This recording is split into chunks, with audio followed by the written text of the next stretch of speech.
sa lahat, RBH 6 na final ng Senate, they want to amend the economic provisions of the Constitution, authored by no less than the Senate President, authored by 2 other senators. So, the senators themselves are telling this country, our fellow Filipinos, na kailangan amendahan ang ating 37-year-old Constitution.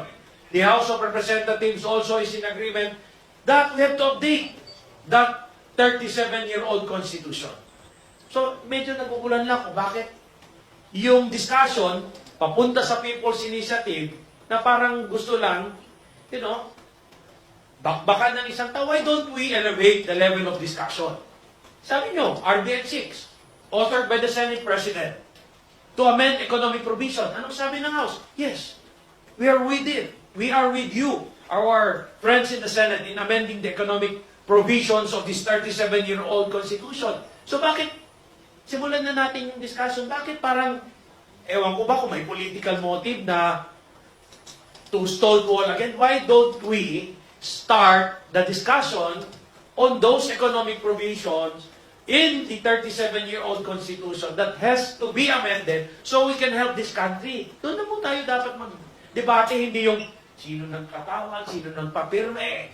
The People's Initiative probably would not have happened this year if all the former speakers, Speaker Belmonte, Speaker Bebot Alvarez, Speaker Velasco, sino pa, lahat ng mga speaker na dumaan, had their proposal to update the 1987 Constitution, been heard, their proposals discussed, debated, and passed. Liting ko daming speaker dumaan. Ngayon, nandito na tayo, whether Constituent Assembly, natatanda na ko, second term ako congressman, Speaker Lord Velasco, RDH number 2, Constituent Assembly, voting separately, transmit ng House of Representatives under Speaker Velasco. Sa Senate, anong nangyari? Wala. Nangyari. Ngayon, last year, ano sabi mo, bakayat nila ng Constituent Assembly. Konkon natin. Binago. Last year, 302 authors. Constitutional Convention. Para wala ng senator, wala ng congressman, ang tao ang maghahalal ng kanilang konkon delegate. Last March pa, 302 authors. Strong stand from the House of Representatives transmitted to the Senate. 302 kami. Ito yung ang mas magandang proposal. Konkon na kasi wala kayong ginawa sa Constituent Assembly. Ano ngayon? January na. So you cannot blame people's groups who are already exasperated in waiting for the Senate and the House to come up with those very important updates to our Constitution. So, ako, ngayon, may appeal. Let's start the discussion on those economic provisions that has to be updated. Ngayon, if they fear, ito sabihin ko na, if their fear is the People's Initiative na hindi namin maintindihan, bakit sila natatakot sa People's Initiative? Kasi wala na yung Senate, pati yung mga congressman, tao na yon. There is only one sure way to stop that People's Initiative. And this I appeal to our friends in the Senate. You pass your RBH 6 and the House of Representatives will welcome it. You transmit it to us, we will welcome it with 2 open arms. Version nyo na. Kayo na bahala, magbalangkas kung anong version gusto nyo, anong economic provision. You pass RBH 6, the People's Initiative will be dead in the water because everyone knows there can never be 2 initiatives in the span of 5 years. Unahan na natin. We will be with the Senate. Ipasa nyo, version nyo. Kayo na, a-adapt na namin. Well, no question asked. Diba? Sabi ni Speaker, mas blood compact pa. Sige, mag-blood compact tayo. Baka iniisip nyo kung ano-ano yung mga guni-guni ninyo. Blood compact tayo, ipasa natin. Kasi kailangan ng Pilipinas yan To amend the economic provisions, we need to update the 37-year-old Constitution. You transmit it to us, we hold a plebiscite, paano pa magpe-plebiscito yung People's Initiative? Patay na siya. Diba? How do you stop that? Unahan natin. Hindi pwede 2 plebiscito in the span of 5 years. Ipasa ang Senate version, RBH 6, authored by the Senate President, the House of Representatives will adopt it. Sabi ni Speaker, blood compact pa. Para walang duda-duda na kung anong klaseng version pa. Version na nila, economic provision.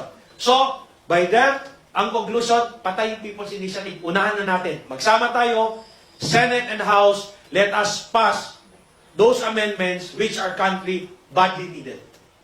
Jo, I totally agree with you. No? Ang masasabi ko lang, pag pinasa po ng Senado ang RBH 6, I hope they do it with a sense of urgency. Pag nag-commit naman sila, sigurado naman tatrabahuhin sana nila. Hindi naman pwedeng sasabihin, magko-commit po kami, pero uupuan namin and we will take our time. There are times that we have to work with a sense of urgency, and this is one of them.